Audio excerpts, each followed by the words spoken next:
Hi guys, and thanks for joining us again for another series of the Team LRF podcast. And today, my first guest is IFBB Pro, Arnold Classic champion and future Olympian, Phoebe Hagan. Phoebe, how you doing? Hello, I'm good, thank you. How are you? I'm very, very well, very, very well. Phoebe, how does it feel to hear that future Olympian? How does that feel? Well, you know my journey more than anyone, really, because we've kind of been with each other kind of like from mainly the beginning of before I was pro. And to hear that finally now after, many years of trying to get it, it honestly is mind blowing. Like, I think there was a clip that I got recorded when I was on stage when I heard my name, and I just didn't know what to do. I was just in total shock when kind of they called second place, and then they were kind of hyping it up saying future Olympian and winner. And it's crazy. It honestly is. And it's been such a great, honor to kind of have that title, especially being the first one in the UK, being on home soil. And yeah. Yeah, absolutely. And that was a wicked day as well. Like just in general, like huge crowd, like probably the biggest crowd I've ever seen for a I bodybuilding show in the mean, UK. yeah, biggest crowd I've ever been in front of for sure. Cause like um, I've never been in a crowd in front of a crowd like that at all, ever. So it was really, really cool to be in front of something like that, Yeah, and so much hype as well, man. Like it was Oh like yeah. the crowd were loud. It wasn't like a boring crowd. The crowd were Mhm. loud. They were vocal. They were cheering. Everything was really Yeah. cool. It was so like it was one of the best days I'd say of my life, because everything kind of fit into place so well as well. Like my family were there, a lot of my friends were there, which they haven't seen me compete for God knows how long. My other half was there. Like I had a videographer there. Like look, like it just kind of all fell into place so well. And for me, it was just the perfect day, really. Yeah, 100%. All the stars aligned. So you touched on it there. So so people who haven't followed you for a prolonged period of time, like you said, I've seen your journey from that first day with the fitness model show and the big frizzy hair. Like I've seen that. I've seen that from the start, and I've seen you develop as an athlete, which has been incredible. And I had the pleasure of coaching you for for 18 months or so. And where did it all start, and what actually got you into competing in the first place? Well, it's crazy, to be fair, because the person that got me into competing was my other half, Max, that I'm still with at the moment and stuff. And it's just been a crazy ride ever since. Like I started working at backdating it before even competing and kind of getting into training was I used to do cheerleading for 8 years. So I've always been kind of had that, competitive background and stuff like that. And that's, I guess, where it stemmed from. And the cheerleading facilities that I used to practice at was next to my local gym. And I was around, I'd say like 20 years old, I think. And I started, wanting to go to the gym, become stronger, like kind of go into that kind of like route. So I was like, okay, I'm going to ask if I could, work there maybe to get experience and like, think about PTing and where I want to take my career. And I did work experience there, and then that's where I met my boyfriend Max, and he kind of pretty much showed me the bodybuilding world. The gym that we kind of worked out at was kind of a bodybuilding based gym as well. So that's kind of where it all stemmed from. And then I did my first show, I think, the following year, and I won that show. It was my first show. My other half actually coached me into that show. We did like I would never ever suggest this to anyone. We did like a 4 week prep. We didn't know what we were doing. We just cut carbs, put a bunch of cardio in for like 4 weeks, and like that was pretty much it. Like it was like probably like the worst thing we could have done. But obviously it works at the time, and everything's changed a lot more now with getting lean and stuff like that. So, but yeah, it was quite funny looking back on that type of prep. It was just so different to what it is now. So yeah, that's kind of where it stemmed from. That was my first ever show. And then that was actually a university-based show. So it wasn't like a particular federation or anything like that. Then I went on to do UKBFF at the time. That was since then I was like, where do I want to take this, pretty much?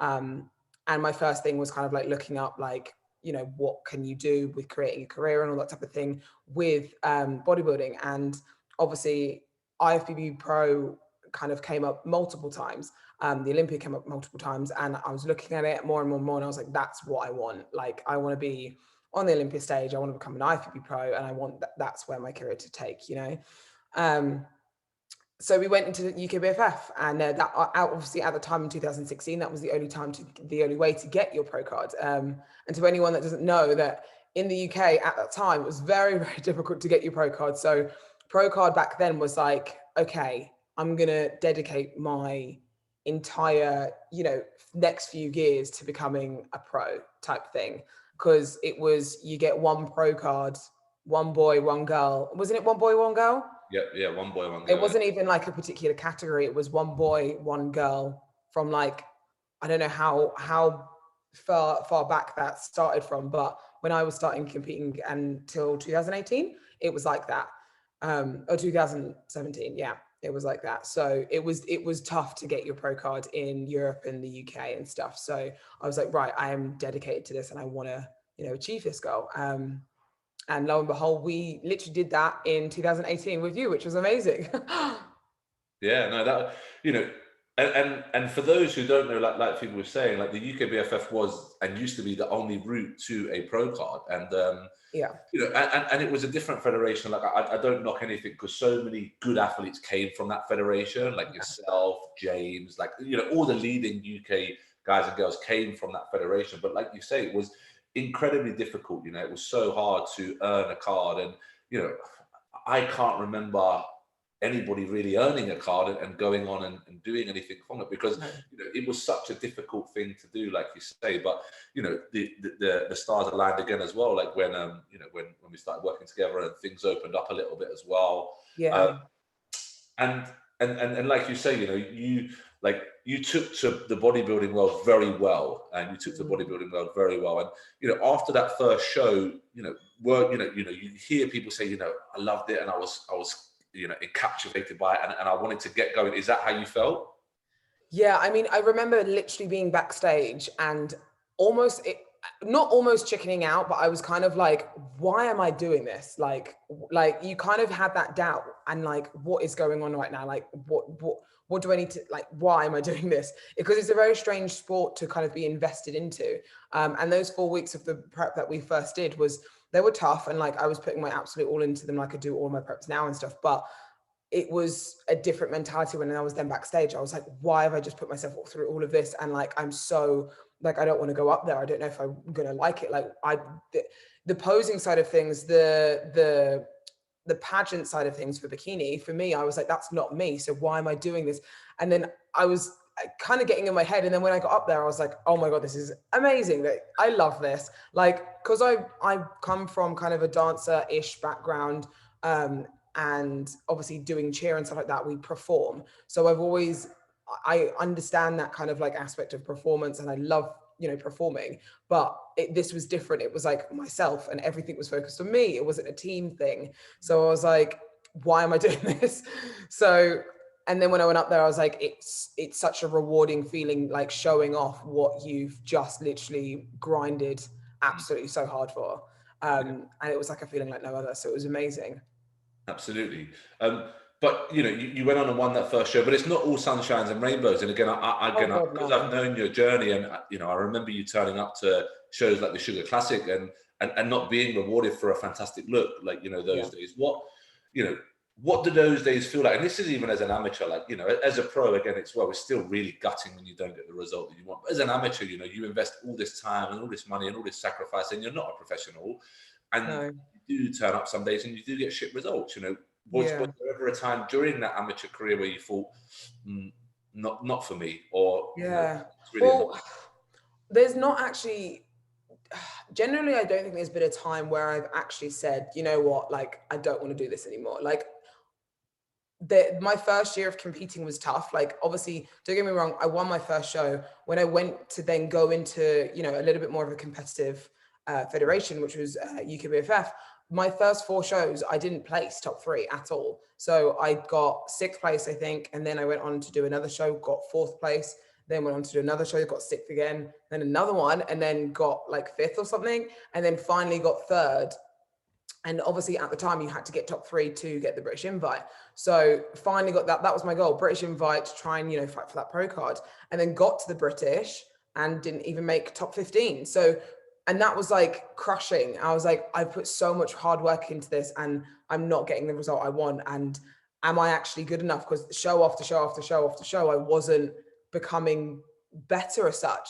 So I was like, is it even worth it? Like, do I need, shall I actually carry on doing this? You have that initial thought for a few days maybe, or even a few hours. And then it kind of comes around and you're like, yeah, like what else am I going to do with my life? Like, what else am I going to kind of work towards? What else do I want to achieve? And that's all you can think about is like the fact that you haven't achieved it. So you want to kind of prove to yourself that you can. So for me, I was like, okay, I do want to achieve this goal. So after the British, I think there was the Sugar Classics in like November, and the British was usually like October at that time, I think. Yeah. So I think it was like 5 weeks between. I just went back to basics. I was like, right, and stripped back what I actually needed to work on, because I was just kind of going from show to show to show to show, just hoping to place and obviously getting better, but just going in there and maybe doing the same thing and not maybe, analyzing what I actually needed to improve on. So I stripped everything back and was like, right, what do I need to change? What do I need to do? So looking at hair, makeup, bikini, tan, posing, everything. And that was where then I started to take it, I think, a little bit more seriously, where I was like, not just doing the training and diet. I was like, okay, everything matters right now. Everything, every detail. So I was like, what do I need to do to improve? And then went on to do the Sugar Classics, and I won juniors and got second in open for the first time. So for me, I was like, now I understand what it feels like to, get knocked down essentially, and then build yourself back up to get where you want to be, and I think that as an amateur, that's something you need to kind of like understand, that that's going to happen many a time. But you just have to keep, if this is something you truly want, then just keep going with it. That's anything in life, really. Yeah, absolutely. So, but yeah, I do, obviously, don't get me wrong, even like what's the date today? It's November, 9th of November to 2021 right now. And I just came out of a show 4 days ago. And after, winning the Arnold's, amazing achievement, like one of the best days. Went on to do another show in October, the end of October, got second, which amazing lineup. I'm in America right now, so I'm, competing in the States and stuff. And it's a blessing to be able to do that, and be up against all these girls, because it's a different caliber over here. So got second in that. And then the show that I've just done recently, I got sixth at. Now, for me, yesterday or Monday, I had a little bit of a knockback, and I was kind of like beating myself up about that, because I was like, well, I've just got on worse and worse placings since I've gone to the Arnold's. And I think what everyone has to realize is that bodybuilding is very much a self-improvement sport. And not every time is going to be the same. Like, you're going to be up against different body structures. You're going to have different judging panels. Everything matters, like I said earlier. So little things, like I was speaking to you before, we filled out a little bit, and no one knows what filling out means. Is like we came in a little bit bigger in terms of filling out the muscles and stuff, having more carbs and stuff before show, all that type of thing. And it just didn't work. And that's an experience that we know just didn't work for me at this show. So we're not going to do that again moving forwards. So for me, I love bodybuilding so much because it helps me improve on myself, on my body, and just like, working towards things that I want. Absolutely. Yeah, no, absolutely. And we're going to rewind a little bit now, Phoebe. We're going to go back to sort of when you won your pro card, and, there will be a lot of people who are chasing that at the moment, and who are chasing that sort of, maybe whether it be next season, the season after. And, I'll talk a little bit through from a coach's point of view where we came from. So I started working with you soon after the British finals, where I think you got a third, wasn't it, at the British finals in the Open that year? Yes. Third in Open, and then second in juniors. Yeah. So we came off the back of that, and it was, it was an improvement season that we really nailed. And like you said, like when I worked with yourself, it was very much like working with somebody like Ria or Barbara, who was 100% through that off season. And of course, we have off-plan meals and we have relaxed days and so on and so forth, but everything is planned in. And for anybody who's listening to this podcast and who thinks, what does it take actually to get a card? I worked with Phoebe for probably 18 months, and I don't think there might have been a day or 2 days in those 18 months where we wasn't 100%, but on those days we were 99.9%. Yeah, so it was very consistent. Like, I knew what I wanted when I started working with you. And it was actually quite funny, because I remember at the time you didn't work with bikini girls at the time. So, and I never asked because I knew that. But then I think, I don't know who it was. There was another bikini girl that you were working with at the time. And then she told me, and I was like, and I went straight to you and I was like, I hear you're working with this person. I want to work with you. I remember that. Because you were the only coach that I kind of like saw that were all the shows, which you're still doing now, like at all the shows, you know, being very supportive with a lot of your clients and all that type of thing. So for me, I was like, I need that. I want that. So that was quite cool. No, for sure. Thanks so much. And then we went to that show, and it was we actually did a PCA show before, didn't we? We did a PCA show, and Body Power. Yeah, and almost trial run. I forgot about that. Yeah, we almost trial run everything at that Body Power show. Won the Body Power show, and then went on to the show in Alicante, wasn't it? It was Alicante. Yeah, it was Alicante, and you know that was a weird one because it was a 2-day show, wasn't it? It was a 2-day show over. It wasn't supposed to be. Yeah, I remember that. So the amateurs, what was it? How was it run? It was the amateurs were on the Saturday, and they were supposed to do the finals and everything on the Saturday as well, but they just ran out of time because there was so many competitors, and they moved finals to Sunday, which was the same day as the pro show. Same day as the pro show. The overall, which we won. We won juniors, the open, and the overall, which was so cool. Like I've never had that much. Well, to be fair, I did do that in 2017 or something back in the day. But obviously, this was so much more like I won my pro card and everything else, which was great. And then we went on to do the pro show literally the next few hours. Yeah, and then got runner up at the pro show as well, which was incredible. Yeah, second at the pro show, which was absolutely like. And that's where I knew from that point I wanted to kind of like be successful in this. And I could kind of see myself being successful in this was from that moment, kind of when everything all came together and I was against, you know, Olympians at that time, like in that show, I was like mind blown by it. Like, okay, this is, you know, I have a future in this. I can definitely see myself doing this long term. And at that point, Phoebe, again, correct me if I'm wrong, but you were still working also a full-time job. Is that right? Yeah, so I was still at this. So, you know, obviously dating back to the gym that I was working at, that was actually where I was still working there. And then I was doing a little bit of online coaching, kind of posing clients, all that type of thing. And then I was also working a second job at a receptionist at a window fitting company. So I work to have extra money. So, and I remember coming back from that weekend and going back and they were like, why are you so orange? Because I don't think I told them. I don't know. I just said, I think I just put holiday and I just didn't tell them like what I was booking holiday for.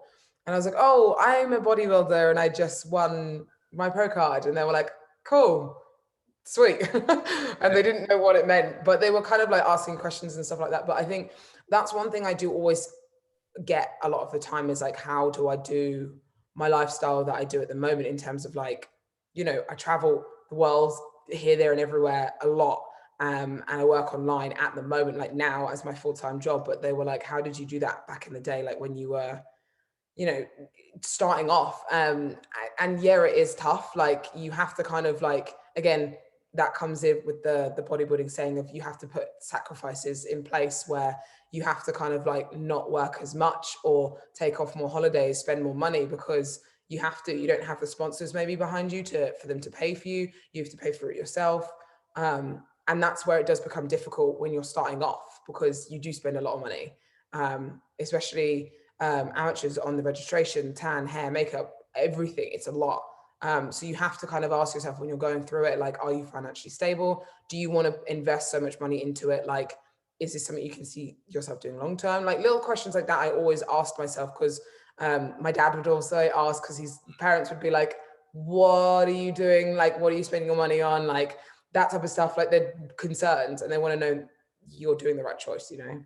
Yeah, 100%. And the reason that I touched upon that is, Phoebe, is, as I said, because I think people see where you're at now and they see that you're full-time with the posing portal and you're doing your posing and you're doing your competing and you're living the lifestyle that a lot of people would want to live, but they don't see the years, and I mean years, that you put into working 2 jobs, into being knocked back, into turning up to shows and having to book annual leave and, you know, finance all of this on a low budget. And in order then for you to be where you are now, you put the foundations in. So that's the only reason really that I brought that up, is because I want people to be very aware of how hard you have worked to get to where you are today. And they see you, like the 5,000 people see you on the Arnold Classic stage, and they see Phoebe Hagan, the posing portal pro, you know, the person who I need to go and see for posing. But where did that come from? And again, that's why I just wanted to touch on that. Where did that come from? And, you know, I'm very aware.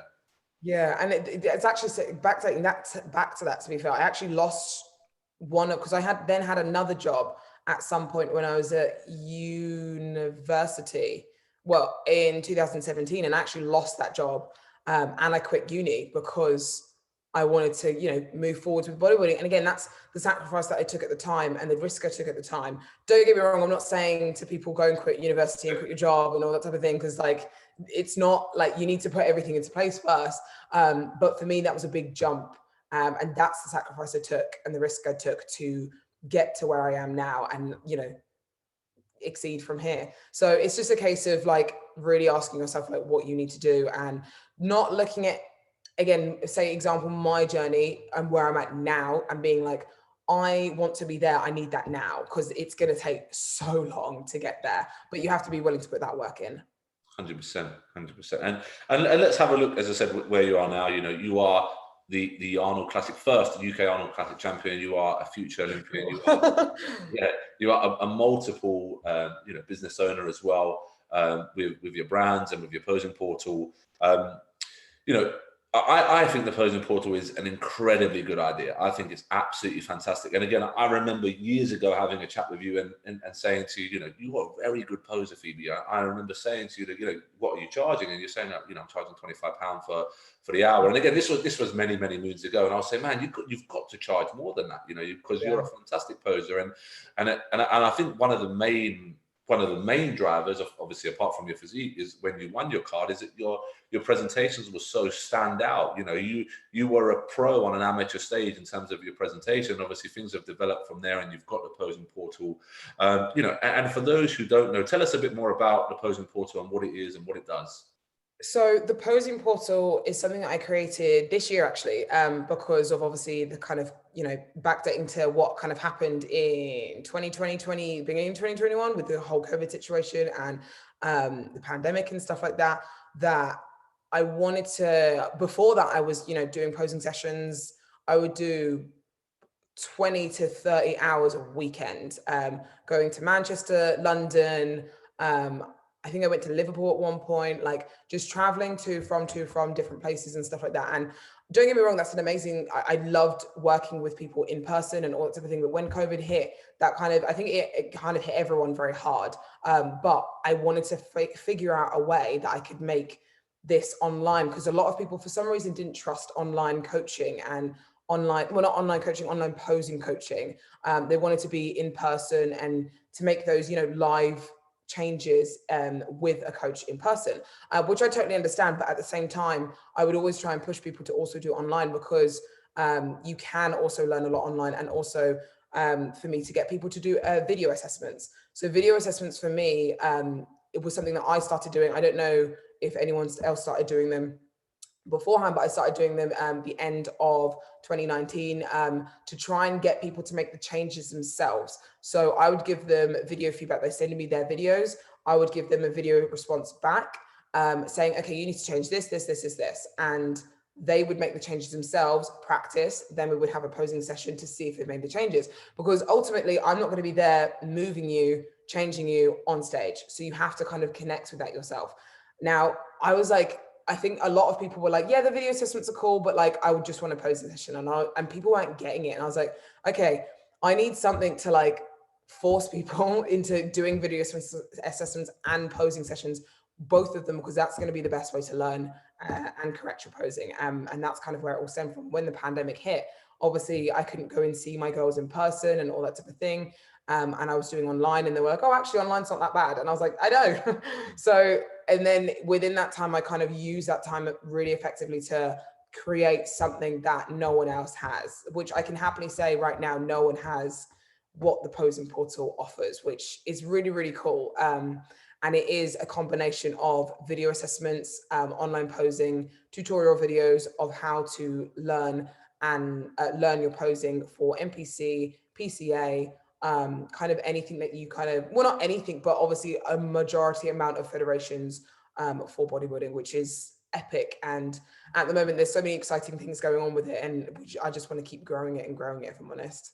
Yeah, 100%. And again, I think one of the things that you didn't point out there, which I think is a pivotal point, is that it's one catered for everybody in terms of a budget aspect. So whether you're low budget, high budget, you can absolutely afford that £20 a week, I think, which is the lowest. It's that's one thing. So. That's one thing as well with the portal. It is a monthly subscription. So it's a monthly subscription site. So you'll pay however much a month to get access to the site per month. So you'll have a video assessment or posing sessions or anything like that. And it can range between your off season to fully like 1 week out. So we've got packages that cater for you wanting more attention, maybe closer to show, all that type of thing, to look at the finer details. Or we cater for when you're in your off season, where you do still need to pose, which a lot of people don't, but you don't need to pose as often because you're not seeing those changes within your body, but you still want to stay accountable. So we offer both. And that's what I find really important, to not just think about prep. And this goes for online coaching and stuff anyway, as well. Not just think about prep as a 20-week to however many weeks, like just a 20-week prep. And that's all I do. And then apart from those 20 weeks, I do nothing else, because it is a 24/7 thing that you want to try and make sure that it's a lifestyle essentially, so it's just a case of making sure that you keep all those little things in check, and it's very good for accountability. So for me, that's like one amazing thing that's come out of, bodybuilding, like of many, that I've created something, a company for myself that I can say that's my own. And I can get other girls on and, bring other people on and help people, like so many more people around the world. Because that's one thing that I couldn't do as much when I was traveling and doing the in-person sessions. I couldn't cater for people that maybe be in, America and stuff like that. And now with the posing portal, there's like a really large majority in Mexico, randomly. There's a large majority in the US, like it caters for many countries, which is really, really cool. Amazing. And again, another key point there is that I know there is also structure for beginners as well. For complete beginners, there's a structure as well, isn't there? With the tutorial videos, so we have, as you can pay as little as $9.99 a month to just have a look at the posing videos. Literally just have the posing videos, and you can, if you don't feel like you feel comfortable with a posing coach at the beginning, or in terms of like budget aspects, you don't have the money to, have that one-to-one with me, then you can just have a look at the tutorial videos, go through them, all that type of thing. And then when you feel ready, you can upgrade, and you can then downgrade, do the same as well. You can then downgrade and go into a lower package when you're off season. So I've made it, the one thing I really wanted to make from this was it was easy accessible, and it was easy to use. There's no complications. It's not too difficult, because I know obviously technology can be very difficult sometimes, but I wanted it to be very simple, easy, but very helpful and very informative. And that's something I can proudly say I've done, which I'm really, really happy about. Yeah, 100%. And as you know, I have many girls who are subscribed to it, and all I hear is positivity. We had a call, I think it was like a few days before it was launching, and I was like, right, I'm going to give you a breakdown of how it works. Let me know if you have any pointers that I can change, all that type of thing. So I value your opinion, because you are one of the best in the UK and stuff as well. So that's something that I wanted to make sure that I'd had, if I couldn't see anything else that I needed to improve on, or stuff like something like that. No, absolutely. And all I hear is positivity from it, to be honest. I hear great things. I love that so much. Yeah. And even Charlotte, who competed last week, I know she was doing some bits with you. I mean, I've coached Charlotte for God knows how long now, and she's been a beginner she's only been competing a year and a bit. Yeah. So it's 14 months. Yeah. And she's excelled so much in terms of like the way that she poses, the way she presents herself. And, she's always changing her physique and stuff as well. She's a good example. Like, her physique is always changing. So with the posing portal, when she sends in her check-ins, I can say, okay, this is what your body looks like at the moment. So we need to change this, this, and this, because your body's going to change very quickly. Sometimes when you learn posing at the beginning of the year, maybe to when at the end of the year, maybe you're dieted down, you're going to look different. So you need to change your posing and make sure that you're still showing off your best shapes. And that's why it's, you know, great for accountability. Yeah, absolutely. And from somebody who I consider one of the best posers, what would you say, Phoebe, is some of the common mistakes that you see made through posing? I think the main thing is thinking that they need to do more on stage. So I think arm movement, foot placement, things like that, taking too big a steps, moving arms too big, trying to be noticed more on stage with how they pose versus just showing the physique. So like, I think one thing that has really stuck with me, that Sandy, the head judge for the Olympia and a lot of very amazing IFBB shows, she said to a seminar is that try not make too many distractions from your physique on stage. And I think that's one thing that with posing and just in general, like presentational thing and whatever, people do a lot of. So trying to, you know, stick out and be like, look at me, and like, you know, do big movements, do big steps, and do kind of different shapes and all that type of thing with their body. When in actual fact, they just want to see your front and back pose performed in a clean, you know, good manner.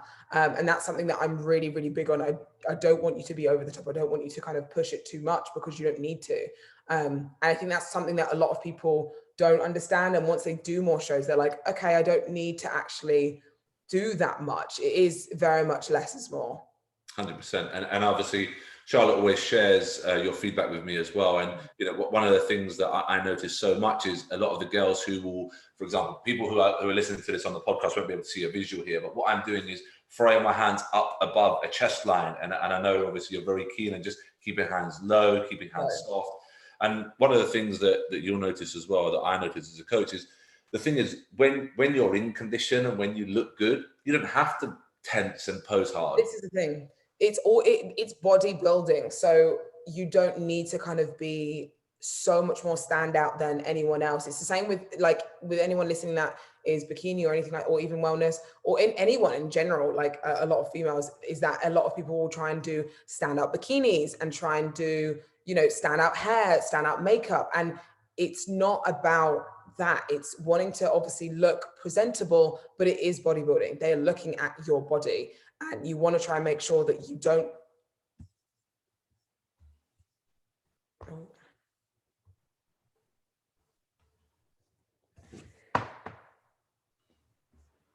I got you, Phoebe. Can you hear me? You don't want to have too much. So you don't want to have too much with your, to any women that are listening at the moment and stuff like that. And this applies to, I guess, even men sometimes. You don't want to have too much going on with your hair, makeup, bikini, anything like that, because it is about your body, essentially. Like it's bodybuilding. And Sandy even said, which was quite funny, she was like, we didn't even get past your ankles, because someone asked about shoes. She was like, what type of shoes are we allowed to wear? What we should wear? Like, should we wear sparkly this? She was like, I don't care. She was like, I don't get past your footwork. She was like, something that you feel comfortable posing in, if that's going to help your physique in terms of the way that you present it, then show off that. If you wear high heels that are really, really like, you know, really, really high, and they're making you feel really uncomfortable and they're not showing off your shape, and then you're not doing your poses correctly, then that's going to throw you off. So wear comfortable shoes. Don't get me wrong, don't wear flip-flops, obviously, but wear comfortable shoes, even if they're slightly lower, and pose better and show off your physique. As long as you're showing off your physique in a clean manner and you're showing off the best, then that's all they care about. Yeah, 100%. I to be honest, as a coach and a spectator and somebody who has judged, I always think it actually detracts from the physique. Actually, yeah, all this eccentric movement and these eccentric bikinis and this eccentric hair actually detracts from the physique. It does. That's one thing she actually did. She did point out. She said something about. So there was this girl that had blue hair, blue suit, all that type of thing. She had a great physique, but she kept on getting distracted by her hair. She was like, "Oh my god, her blue suit, blue hair," and she was like, "No, look at her shape. Like, she had a great shape and she still won, but." She said, like, not saying to change your hair or anything like that, but don't be so. It doesn't need to be so flamboyant and stuff on stage, because it did distract me from your shape. And if you didn't maybe have as good a shape as you did, you might have not won because I was getting distracted. You know what I mean? Or she might have missed it because it was distracting. So it's little things like that you have to try and make sure that you take into account with bodybuilding. It is bodybuilding. You want to show off your shape, your physique, and not kind of go over the top with it. 100%. Yeah, 100%. And along the way, Phoebe, I know there is many people who have supported you on your journey, you know, from bikini makers to tan and so on and so forth. Is there anybody who you recommend seeing in terms of these people, in terms of bikini and so on and so forth? So at the moment, I am sponsored by the Black Ice Bikinis, which is based in the UK. And I would say it's one of the best, well, it is the best, I would say, in the UK, because, you know, they've been around for a very long time. They do multiple styles of bikini, not just for NPC, but for, you know, PCA, UKDFBA, any other kind of federations in the UK that there kind of is. They cater for a lot of stuff. And the different thing that sets them apart from everyone else is they actually have a shop in Manchester. So you can go to the shop, see the material, see the stones, see everything. There's bikinis hanging up. And it actually kind of makes the experience so like, oh my God, it's real. Because the main thing with us girls, and I think everyone can kind of understand this, is that like, we love like that we don't know it, but when we get the bikini and the all that type of thing, it becomes so real and it's very exciting. So going to actually see her and be like, oh my God, I'm going to pick out my stones, I'm going to pick out my material, I can see it in person, try on the bikinis that she has to sell and all that type of thing, and for her to measure you so it's accurate is so much more exciting, and you can make a day of it. So that's one thing I think is really cool, that she's created over time and stuff like that, having a shop. It's based in Manchester at the moment. So definitely if anyone was to, you know, be part, want to be part of, you know, the Black Ice team and stuff like that, I would definitely say have a look at their Instagram, and, you know, support them and stuff like that. Yeah, absolutely. And I have to agree that their bikinis are exceptional. And again, you know, I will send a lot of girls to them because I know that they are really good quality. And I know also, again, from people who are thinking of this and thinking about doing this, there is also a rental, I believe, that they do as well. Yeah. You can get a rental. Yeah, So they do rentals as well. yeah. So it's cheaper. So and again, they do different styles of bikinis from level 1 to level 4. So level 1 is less expensive because they're less stones, and then level 4 is more expensive because it's fully crystallized. So little things like that, especially when you're starting off, it does help. And then I think, don't quote me on this, and I'm not too sure, but they do like upgrades. So if you do have a level 1 bikini, you can send it in and then get it fully crystallized for extra when you have the extra money, little things like that, instead of having to get a full new bikini. So little things like that, it does make a big impact on your journey, because then you can afford it and still not feel like, oh, I can't do it because I don't have the money, you know? Yeah, absolutely. So, and also for people who are potentially doing this for the first time, just to sort of, you know, dip your toe in the water and say, you know what, is this me? You know, you can go and rent very good bikinis and be like, you know what, let me almost try before I buy, you know, let me do this bodybuilding thing, let me see if it works. You know, you'll fall in love with it like everybody does, and then you'll be on your journey. Yeah, also. So, and what about you have really cool, like hearing, like kind of talking about the journey that we've kind of gone through, because it actually makes me realize, like, damn, I've done a lot. Yeah, absolutely. And you know, what you've got to have done 30 shows now for you, is it? So this show that I just competed in was my 33rd show. So this is the next show this weekend is my 34th show. Yeah, which is a lot. Yeah. So, and that's not counting like when I used to do juniors, like the double shows and anything like that.